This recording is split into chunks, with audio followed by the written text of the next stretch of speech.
suffered as a result of the but I'm international. All right, take care. Yes. So, Mr. Anisette, you have... May I also join with my colleagues, trade unions, in extending my deepest sympathy on behalf of the Guyana Trade Union Congress and the labor movement generally in Guyana to our sisters and brothers in Grenada, St. Vincent and the Grenadines, and Jamaica in particular, for the devastation that was visited upon them due to Hurricane Beryl. I do hope that they are recovering well and they are overcoming gradually the trauma of that devastation. Yes. Yes, sir. Yes, we want to thank you very much for that, very much. We are doing everything. We are doing everything here to recover. Lots of people are still without power and water, but we are working and trying to do our best to recover. Yes. So, Mr. Anisette, we have with us Mr. Vincent Morrison from UK's, and he has indicated, as I sent you in that message, that he wants to renew his membership in the Congress of Labour. So he's online here with us. So you want to tell us what can be done or how we must approach with the renewal of membership in order to strengthen the CCL. Okay, all right. Allow me to express our welcome to the party. All right, we are open, and this executive would have taken the decision that it is paramountly important that we get all the trade unions under the umbrella of CCL, because in collectivity, your strength is much more worthy of attention, and there is no individual union that can take on the issues and the fights that the working class is seeing through the Caribbean region, but globally, because there's a global phenomena as it relates to the marginalization and undermining of the trade union movement, and by extension the working class and the poor, the disadvantaged, the pensioners, our young people and our women folks. All right, so having said that, I will want to suggest that he writes to the Secretariat, which I will send the information, right, expressing his willingness to be accepted back into the CCL. Obviously, he has been away for some time, and the question of Jews and whatnot will be discussed, but I suggest that he puts in his letter that given the realities and economic, financial constraints that they are seeking to start the slate afresh. Okay, so there won't be any what I want to call financial baggage hanging over your head. And I'm almost certain that given what we are projecting in CCL in terms of bringing everybody back into the fold, that it will be welcome. And maybe at some time, right, a team of us can visit Suriname, right, and meet and treat with the unions there so that we can get a better appreciation of what are the real issues that are affecting them, right, within that particular country. But I'm sure, given our experiences, that the problems are almost similar but in different dimensions. So you are welcome, and I'm taking this opportunity to welcome you. I anticipate and expect that that letter will be sent off as quickly as possible. Mr. Morrison? Thank you very much, sir. Certainly, we're looking forward to receiving that information. I personally, when I was the senior officer at the NW, we did participate. I can't recall exactly what was the year, but I know that conference was held in Curacao. And I have all the papers. I have all the documents regarding that conference and all the resolutions.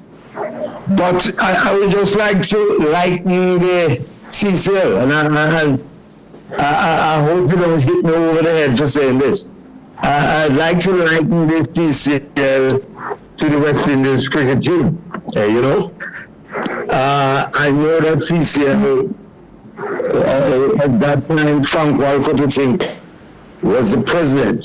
And the CCL was certainly a dynamic, strong organization. Just like the West Indies cricket team, we are no longer there, but we're bouncing back. We're turning the corner. And I would certainly like to see CCL coming back with that trade union might and that trade union force that it once had.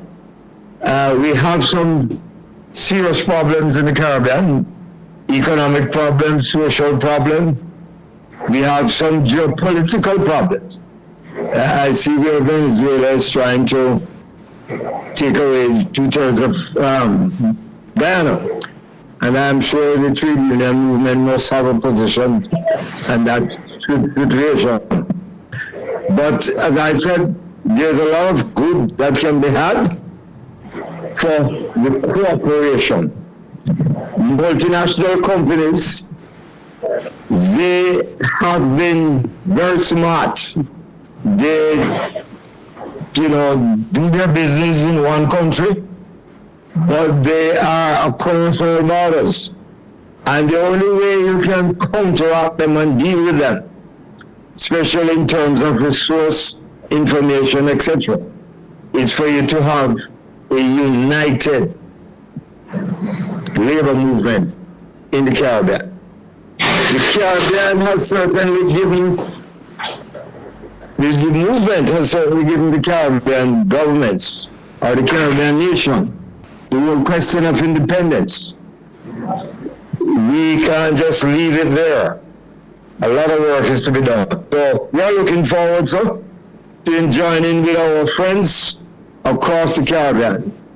I've been to Guyana several times. I've been to Trinidad. I've been to Antigua, Barbados, name it.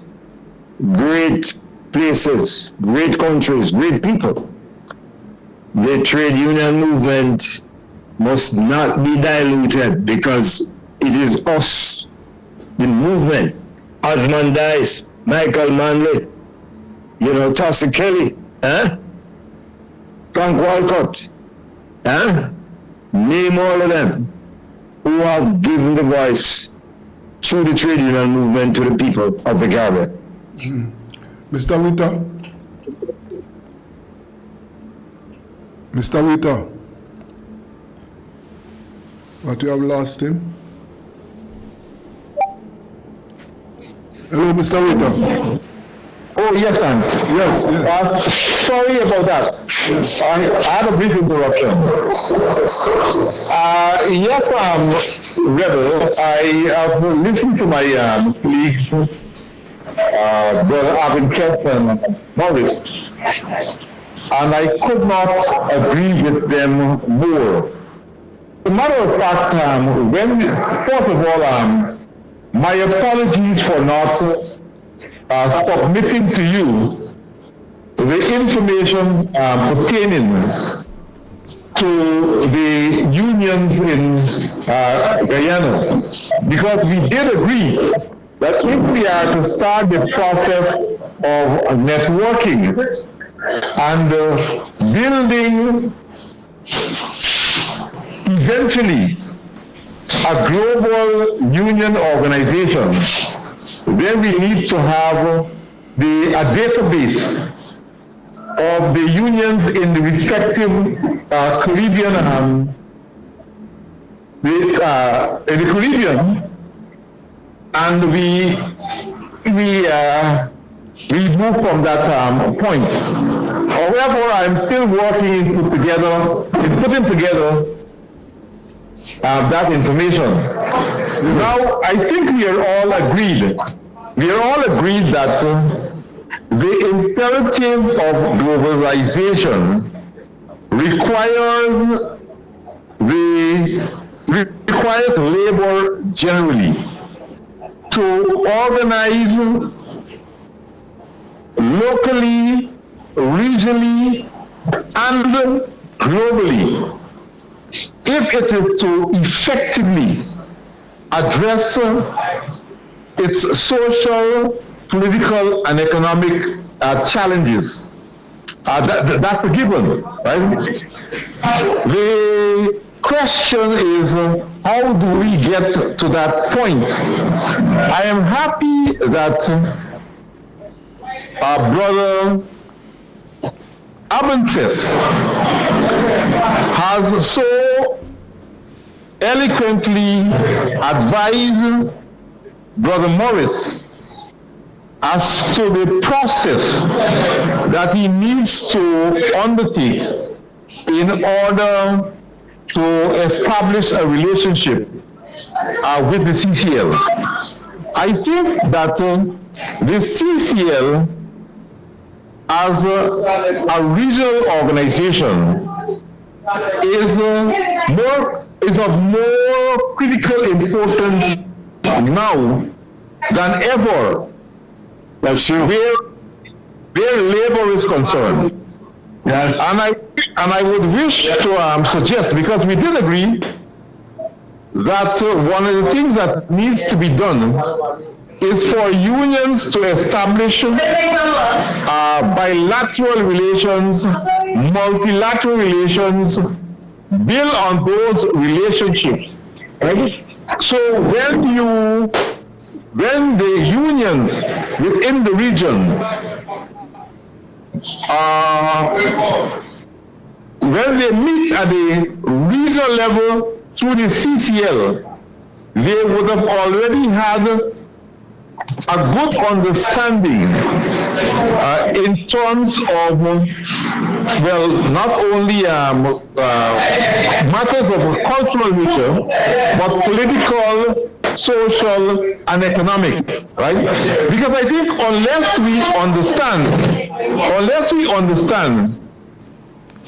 and appreciate our individual and collective circumstances, then we will not be capable enough in effectively and efficiently addressing our issues at that regional level. Because I think one of the things that is absent or is not as pronounced as it used to be in the past, because I did make the point that the current crop of political leaders do not come from that labor orientation of the labor leaders that were in the forefront of the struggle for political independence. That's right. We're going long after independence. Right. And therefore, I think what is important, and then apart from that, what we find is that most of the current crop of political leaders, right, are adopting more of a neoliberal approach to development, which in a sense is an antithesis to the philosophy of the labor movement. So the labor movement needs to reassess its position and to once again go back, be agreed to the basics, where we will embrace the philosophy and the ideology of the movement right, which is working class. You understand? And to ensure that we reshape the Caribbean in terms of its socio-economic and political projections or trajectory.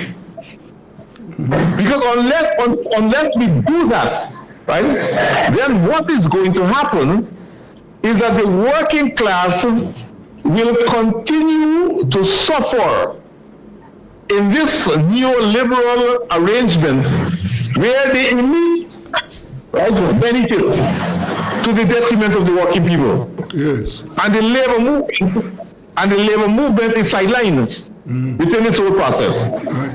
Gentlemen, what I would like to ask both of you, all three of you, is from in Trinidad, Guyana, Jamaica, what are some of the issues, the common issues that you see affecting the working class in the Caribbean?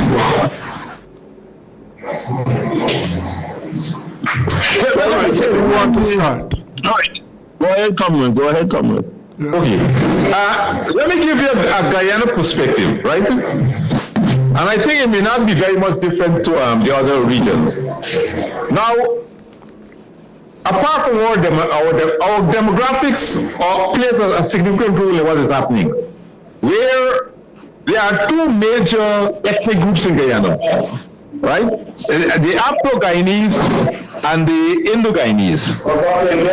The two groups make up practically near to 75% of the population.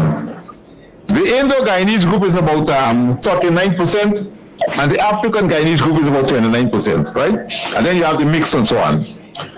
Now, there is, therefore, our politics is more politics of identity, where the two major parties appeal to the two major ethnic groups. That's one.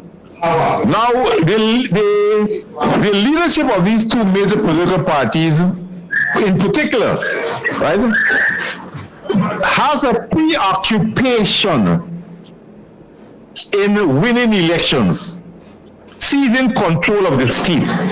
Now, once either of the two seizes control of the state and its resources, then what happens is that the distribution of those resources goes towards those persons who would have been responsible for them being in office in the first instance, right? So if the party that is largely that has a largely Indo-Guyanese base wins the election, then the Indo-Guyanese section of the population is rewarded because they voted for the party in office. So if one race is rewarded, then it means that the other race is punished, right? And it goes vice versa. And therefore, with this preoccupation of if one is in office, then there is a preoccupation of maintaining office, right? And therefore, the focus is on continuing rewarding those persons who supported you for your ascension to office, to ensure your perpetuity in office, right? On the other hand, the opposition preoccupation now will be, what can we do to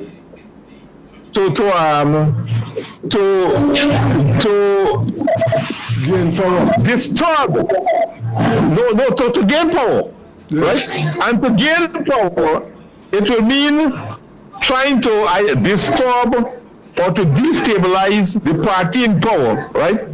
So that it will not have the capacity to deliver on its promises. And then out of disgust and dissatisfaction from the populace, they will then support you at the next election cycle. Now, so this fierce ethnic competition has been stymieing our development. A few significant things have happened since we last spoke, where two of the major opposition parties mentioned, right? Though these two opposition parties coalition prior to the 2015 elections, and they were able to win that election from the party that is currently in office. But the margin of victory was very majority. Our parliament has a 65 seat parliament. Yes. So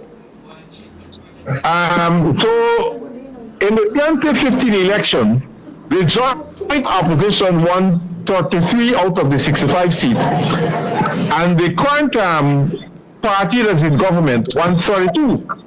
In the last election, the 2020 election, the Congress is in power, 130, and the opposition 32. On seat over the past, let's say, from 2011 to 2020, over the past 9 years, right? The elections have been decided by a one-seat majority either way, right? Now, the results of the coming out of the convention of the two large opposition parties that were part of the coalition that formed the last government. It's one that is very intriguing because both parties, particularly the larger of the two, there were a lot of internal conflicts leading up to the elections. And at the end of the elections, the party remained more divided than it were going into those elections. In terms of the smaller opposition party that was part of the coalition, while their elections were not as controversial as that of the larger party, there were some disturbing features of that elections also. Yes. Because it did not reflect the kind of diversity that is reflected Mr. Witter, in previous years. Mr. Witter, I want you to hold it there. Gentlemen, all three of you, just hold it there for me. We are going to take a break. We are on workers' time. This is Rebel Radio. Let us take a break.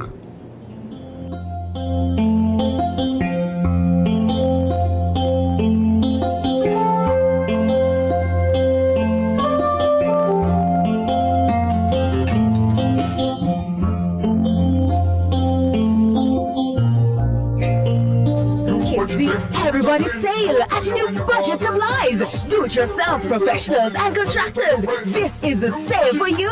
Lumber, steel, dress and form ply, water tanks, pumps, PVC pipes and fittings, toilets, bathtubs, vanities and basins, windows, paint, doors, floor and wall tiles, insects and grout. Up to 20% off selected items. 195 Hagleyburg Road. Telephone 923-4560. New budget supplies. Always the best prices. Steven!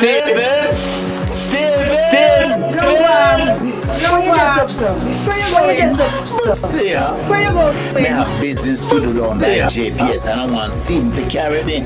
I want to find out how much I want to pay them.